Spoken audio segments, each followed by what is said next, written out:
नमस्कार प्यारे बच्चों, मैं नवीन कुमार गर्ग, प्रवक्ता रसायन विज्ञान सर्वोपयोगी इंटर कॉलेज पलसेड़ा अलीगढ़, कक्षा 11 रसायन विज्ञान भाग 1 के अंतर्गत रासायनिक आवर्धन तथा आणविक संरचना के व्याख्यान 10 में आपका हार्दिक स्वागत करता हूं।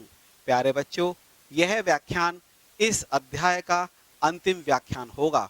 इससे पूर्व के व्याख्यान में हमने जिन बिंदुओं की चर्चा की वे थे आणविक कक्षकों में इलेक्ट्रॉनों का वितरण, इलेक्ट्रॉनिक विन्यास तथा आणविक व्यवहार तथा समनाभिकीय द्विपरमाणुक अणुओं में आवर्धन means bonding in some homonuclear diatomic molecules. प्यारे बच्चों, इस व्याख्यान में हम हाइड्रोजन आवर्धन, हाइड्रोजन बॉन्डिंग के बारे में आपसे विस्तृत चर्चा करेंगे। इसके अतिरिक्त एनसीईआरटी प्रश्नावली के आवश्यक उत्तर और संकेत आपको बताएंगे। हमारा आज का चर्चा का पहला बिंदु है हाइड्रोजन बॉन्डिंग मींस हाइड्रोजन आवर्धन। हाइड्रोजन का अत्यधिक विद्युत ऋणात्मक तत्व जैसे नाइट्रोजन, ऑक्सीजन और फ्लोरीन के साथ बना अपेक्षाकृत क्षीण आबंध वीक बॉन्ड हाइड्रोजन बंध कहलाता है। इसे डॉटेड लाइन के द्वारा प्रदर्शित किया जाता है। हाइड्रोजन आबंध को आकर्षण बल के रूप में भी परिभाषित किया जा सकता है, जो एक अणु के हाइड्रोजन परमाणु को दूसरे अणु के अधिक विद्युत ऋणात्मक परमाणु जैसे फ्लोरीन, ऑक्सीजन या नाइट्रोजन से बांधता है। अर्थात प्यारे बच्चों, हाइड्रोजन आबंध सहसंयोजी आबंध से दुर्बल होता है। जैसे एक उदाहरण देते हैं हाइड्रोजन फ्लोराइड का। हाइड्रोजन फ्लोराइड HF, एक और हमारे पास HF है, HF, ये हाइड्रोजन फ्लोराइड के अणु हैं।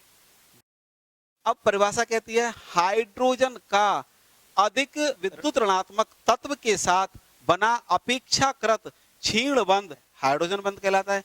तो ये हाइड्रोजन इस अधिक ऋणात्मक तत्व के साथ एक क्षीण बंध बनाएगा, ये भी ऐसे बनाएगा। तो ये जो क्षीण बंध बना, यही क्षीण बंध क्या कहलाता है? हाइड्रोजन बॉन्ड कहलाता है।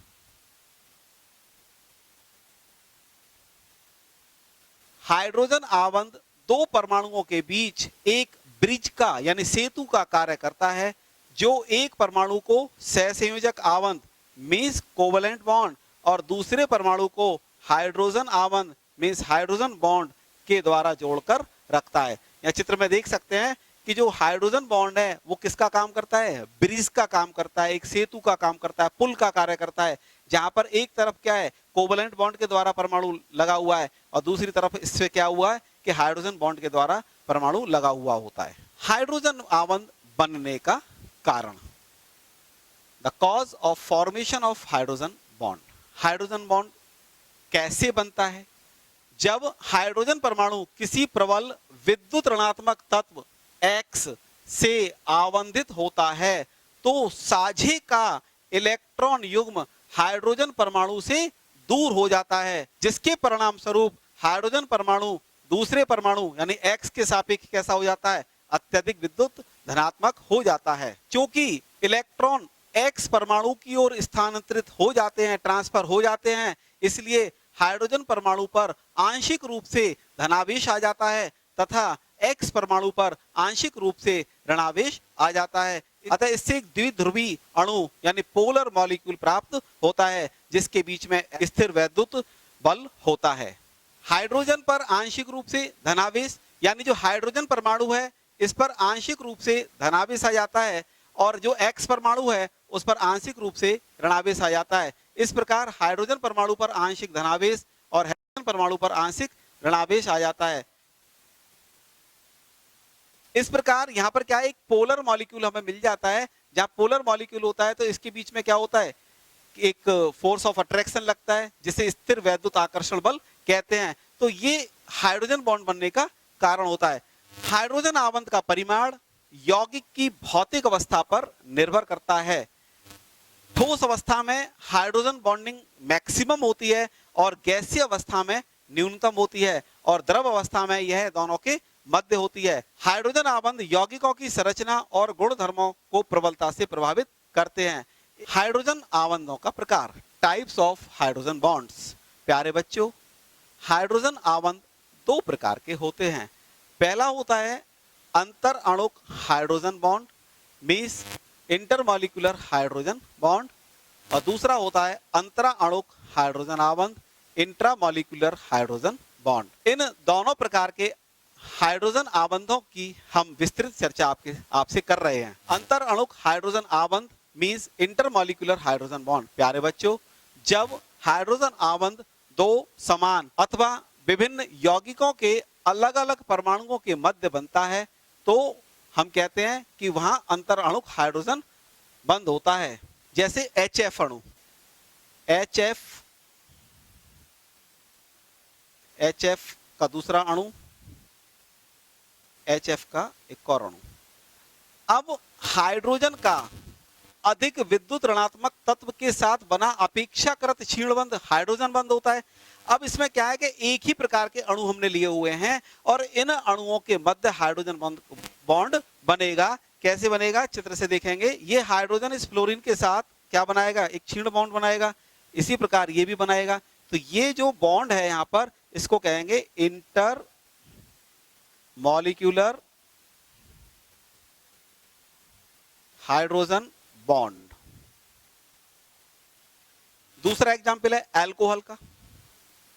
अल्कोहल का फॉर्मूला होता है ROH। अल्कोहल का एक और अणु हमारे पास है ROH।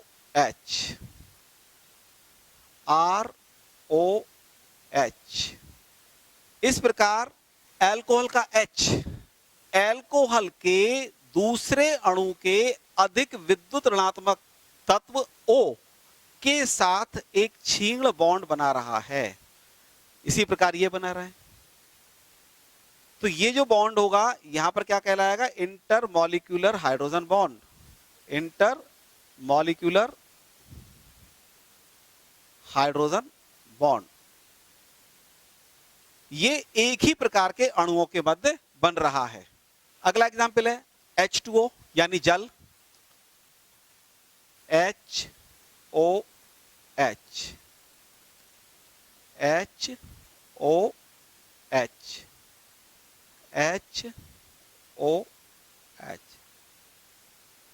जल के एक अणु का हाइड्रोजन जल के दूसरे अणु के ऑक्सीजन के साथ एक अपेक्षाकृत क्षीण बंध बना रहा है।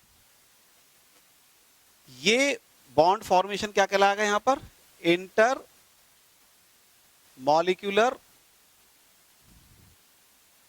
Hydrogen bond.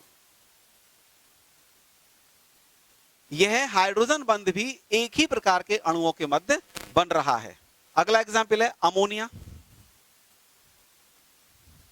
NH3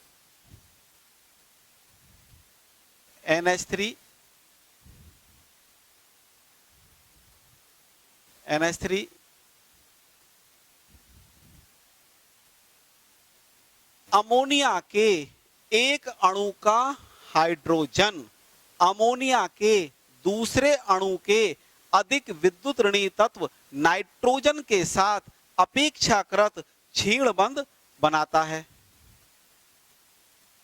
यह क्षीण बंध क्या कहलाता है, इंटर मॉलिक्यूलर हाइड्रोजन बॉन्ड। यहां पर हाइड्रोजन बंध एक ही प्रकार के अणुओं के मध्य बन रहा है। एक और एग्जाम्पल लेते हैं जहां पर हाइड्रोजन बंध दो भिन्न भिन्न अणुओं के मध्य बनता है, जैसे कि अल्कोहल और जल का मिश्रण। ROH अल्कोहल, H2O जल, ROH अल्कोहल, H2O जल। अल्कोहल का हाइड्रोजन जल के अणु के ऑक्सीजन के साथ हाइड्रोजन बंध बनाएगा। जल का हाइड्रोजन अल्कोहल के ऑक्सीजन के साथ हाइड्रोजन बंध बनाएगा। इस प्रकार इस केस में हाइड्रोजन बंध दो भिन्न भिन्न प्रकार के अणुओं के मध्य बनेगा। यह हाइड्रोजन बंध बन गया, यह भी हाइड्रोजन बंध बन गया। इस प्रकार बने हुए हाइड्रोजन बंध को भी इंटर मॉलिक्यूलर हाइड्रोजन बॉन्ड कहते हैं। अंतरा अणुक हाइड्रोजन आवंत, इंट्रा मॉलिक्यूलर हाइड्रोजन बॉन्ड। प्यारे बच्चों, यहां पर शब्द में बहुत ही ध्यानपूर्वक आपको अंतर स्पष्ट रखना है। पहला वाला था अंतर, जिसको इंटर बोला जाता था। यहां पर शब्द है अंतरा। अंतरा मीन्स इंट्रा मीन्स एक ही मॉलिक्यूल में। अभी तक क्या था कि हमारे पास दो मॉलिक्यूल होते थे, उसमें हाइड्रोजन बॉन्ड बनता था, लेकिन इस केस में हाइड्रोजन बॉन्ड एक ही अणु के अधिक विद्युत ऋणात्मक तत्व और हाइड्रोजन के मध्य बनेगा।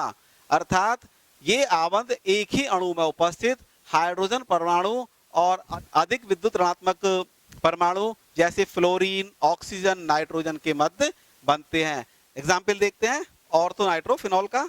ऑर्थो नाइट्रोफिनॉल के स्ट्रक्चर बनाते हैं। ये स्ट्रक्चर बना रहे हैं हम ऑर्थो नाइट्रोफिनॉल का।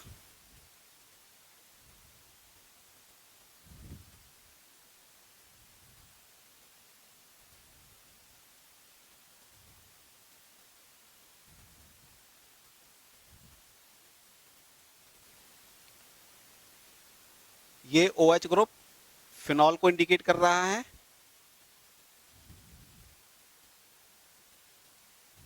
ये नाइट्रो ग्रुप, ऑर्थो का मतलब होता है बराबर वाले कार्बन पर, ऑर्थो नाइट्रोफिनॉल बन गया। अब क्या होगा, हाइड्रोजन का अधिक ऋणात्मक तत्व के साथ बना अपेक्षाकृत क्षीणबंध, और वो भी किसके अंदर, एक ही अणु के अंदर।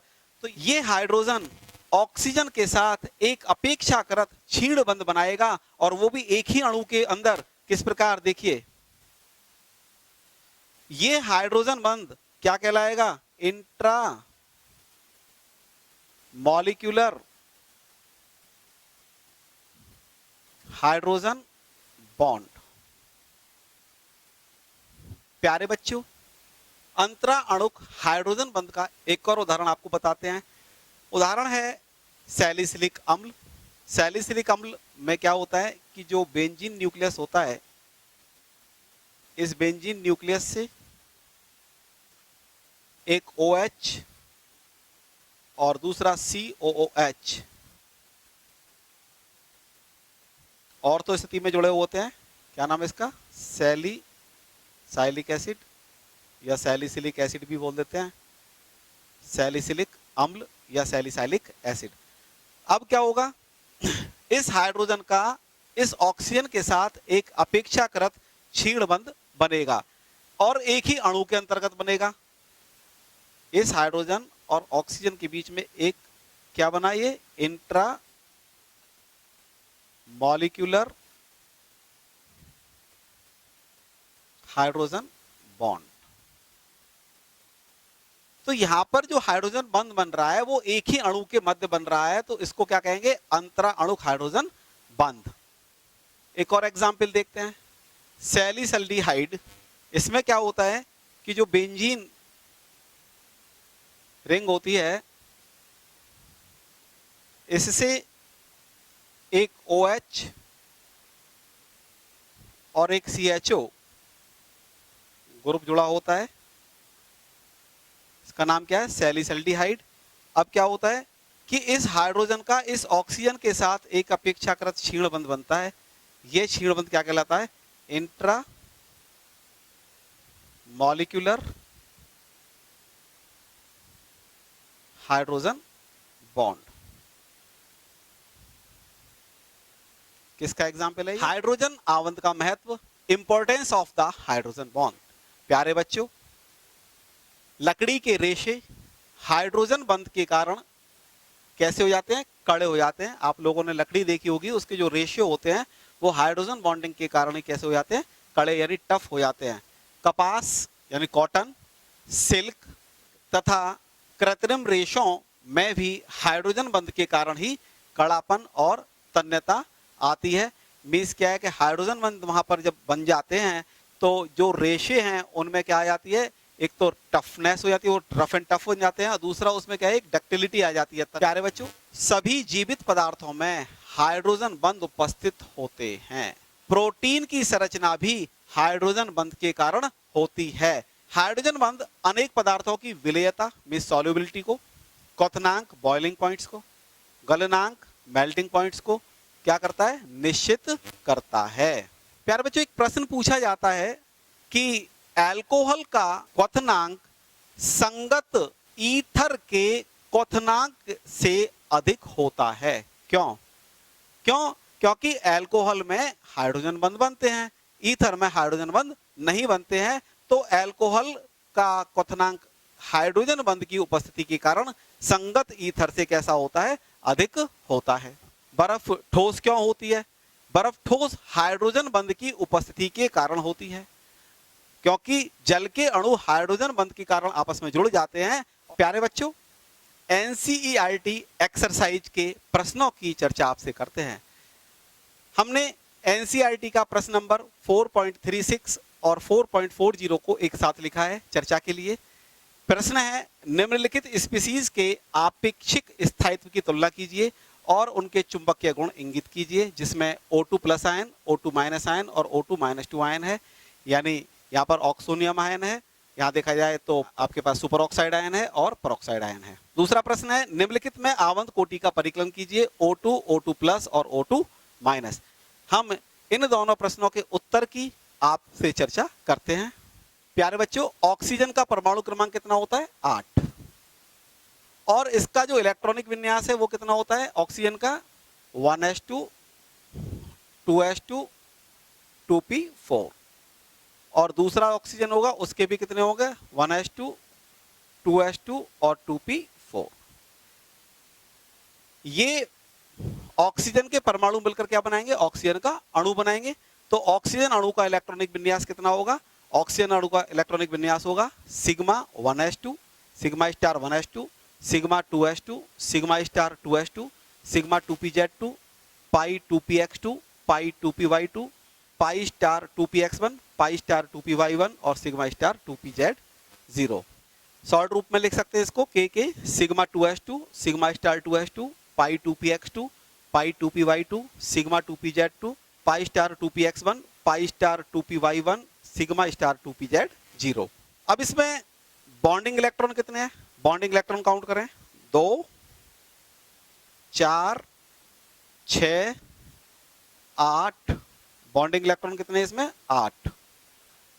एंटी बॉन्डिंग काउंट करें, एंटी बॉन्डिंग करें, 2 और एक 3 और एक 4। एंटी बॉन्डिंग कितने इसमें? 4। क्लियर? तो ऑक्सीजन की आवंत कोटि यानी बॉन्ड ऑर्डर कितना हो गया? नंबर ऑफ बॉन्डिंग इलेक्ट्रॉन कितने थे? 8। एंटी बॉन्डिंग इलेक्ट्रॉन कितने? 4। सोल्व करें तो कितना आ जाएगा? 2। तो यहां पर क्या बन जाएगा? डबल बॉन्ड, यानी बंद कोटि कैसी हो गई इसकी? 2 डबल बॉन्ड। तो ऑक्सीजन का बॉन्ड ऑर्डर कितना हो गया? 2।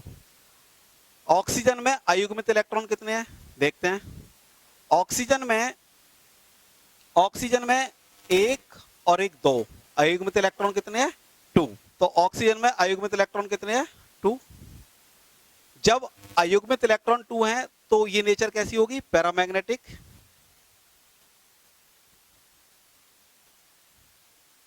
मींस अनुचुंबकीय।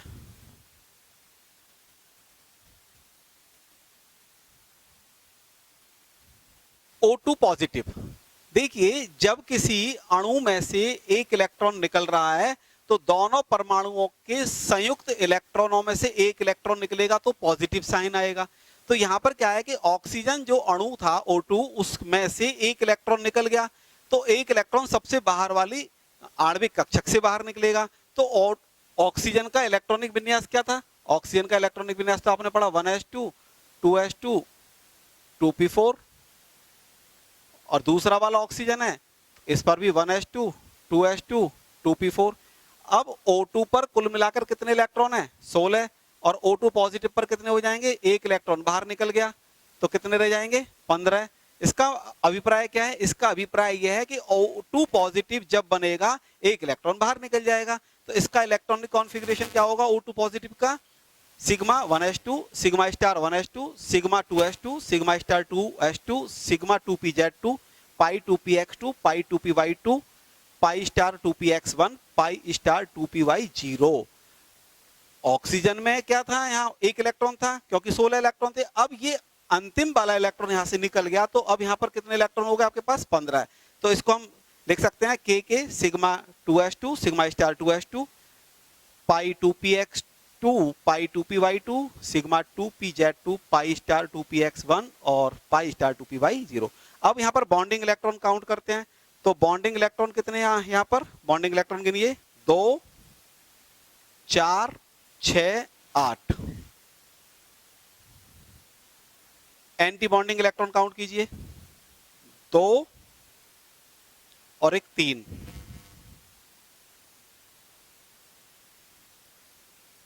बॉन्डिंग इलेक्ट्रॉन 8 है, एंटी बॉन्डिंग कितने हैं? 3। अनपेयर्ड इलेक्ट्रॉन काउंट कीजिए। अनपेयर्ड इलेक्ट्रॉन कितने हैं? अनपेयर्ड इलेक्ट्रॉन है यहाँ पर 1। तो O2 पॉजिटिव आयन की बॉन्ड ऑर्डर कितना हो गया? 1/2। बॉन्डिंग इलेक्ट्रॉन कितने थे? 8। एंटी बॉन्डिंग कितने आपके पास? 3। सोल्व करें 1/2 5, तो कितना हो जाएगा? 2.5। तो इसका बॉन्ड ऑर्डर कितना हो गया? 2.5। अयुग्मित इलेक्ट्रॉन कितने अभी आपने काउंट किए थे? एक अयुग्मित इलेक्ट्रॉन होने के कारण इसकी प्रकृति कैसी होगी? चुंबकीय प्रकृति अनुचुंबकीय, मींस पैरा मैग्नेटिक। अनुचुंबकीय अर्थात पैरा मैग्नेटिक। तो आपने देखा कि O2 का जो बॉन्ड ऑर्डर था वो कितना था? 2। और O2 पॉजिटिव का कितना है? 2.5।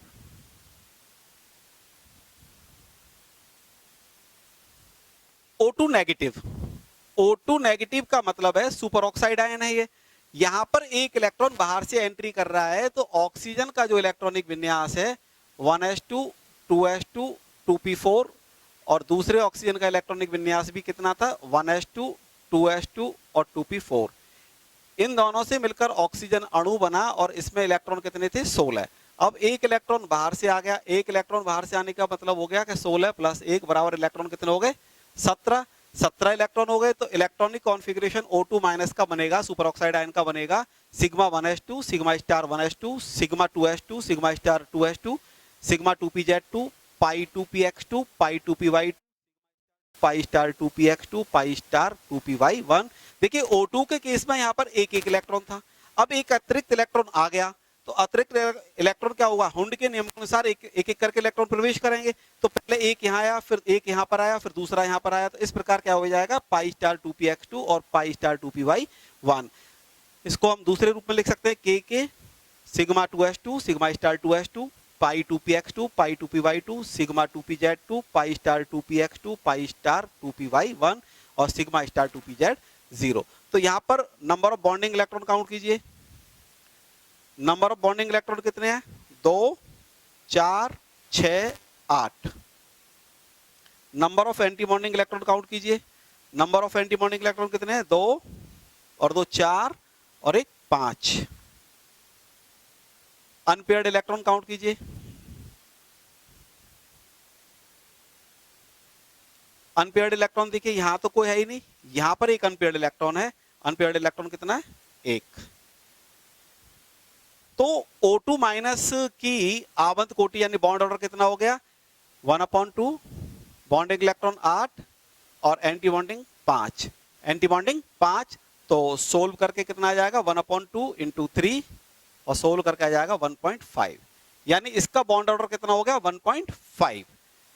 इसमें O2 माइनस में मींस सुपर ऑक्साइड आयन में अयुग्मित इलेक्ट्रॉन कितने हैं? 1। तो इसकी प्रकृति कैसी होगी? चुंबकीय प्रकृति अनुचुंबकीय।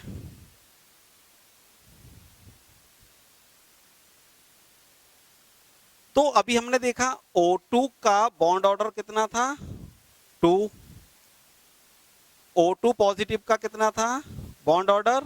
2.5। और O2 माइनस का बॉन्ड ऑर्डर कितना है 1.5।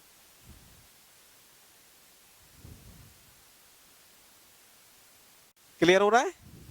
परऑक्साइड आयन, परऑक्साइड आयन में वही ऑक्सीजन, ऑक्सीजन का परमाणु क्रमांक है 8, 1s2 2s2 2p4। दूसरा ऑक्सीजन 1s2 2s2 और 2p4। ये दोनों ऑक्सीजन मिलकर ऑक्सीजन अणु बनाएंगे। इस पर इलेक्ट्रॉन कितने हैं 16। और अब इन पर 2 इलेक्ट्रॉन बाहर से आ गए भाई, 2 नेगेटिव साइन लग रहे हैं। इसका मतलब क्या है कि 2 इलेक्ट्रॉन बाहर से आ रहे हैं, तो टोटल इलेक्ट्रॉन कितने हो गए 16 तो इस पर अपने हैं और 2 आउटसाइड से आ गए, तो कितने हो गए 18 इलेक्ट्रॉन। अब 18 इलेक्ट्रॉन का हम इलेक्ट्रॉनिक कॉन्फ़िगरेशन बनाएं, sigma 1s2 sigma star 1s2 sigma 2s2 sigma star 2s2 sigma 2pz2 पाई 2px2 पाई 2py2 पाई star 2px2 pi star 2py2 sigma star 2pz0। देखिए बच्चों यहां पर देखिए इलेक्ट्रॉन एक एक करके एंट्री, तो ऑक्सीजन के केस में था दोनों पर एक एक इलेक्ट्रॉन था, पिछले वाले केस में एक इलेक्ट्रॉन यहां पर आया, तो यहां पर क्या हुआ O2-2 में एक और इलेक्ट्रॉन आ गया, मींस क्या कि 2 इलेक्ट्रॉन आए, तो सिग्मा स्टार 2px2 हो गया और सिग्मा स्टार 2py2 हो गया। तो इसको लिख सकते हैं के sigma 2s2 sigma star 2s2 pi 2px2 pi 2py2 sigma 2pz2 pi star 2px2 pi star 2py2 sigma star 2pz0।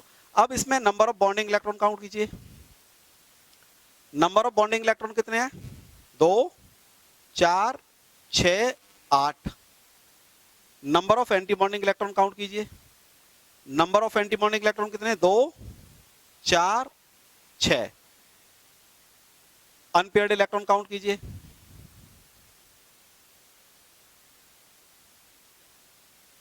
इस पर कोई भी अनपेयर्ड इलेक्ट्रॉन नहीं है, कहीं पर भी देख लीजिए यहां पर सभी जगह 2 इलेक्ट्रॉन्स हैं, यानी हर ऑर्बिटल कंप्लीट है, तो इस पर अनपेयर्ड इलेक्ट्रॉन कितने 0 हैं। तो इस तरह से हम इसकी बॉन्ड ऑर्डर कैलकुलेट करेंगे। तो परऑक्साइड आयन की जो आवंत कोटि यानी बॉन्ड ऑर्डर कितना हो गया 1/2। बॉन्डिंग इलेक्ट्रॉन कितने थे 8, एंटी बॉन्डिंग कितने हैं 6। सोल्व करें 1/2 × 2 दैट इज द 1, तो इसका बॉन्ड ऑर्डर कितना हो गया 1।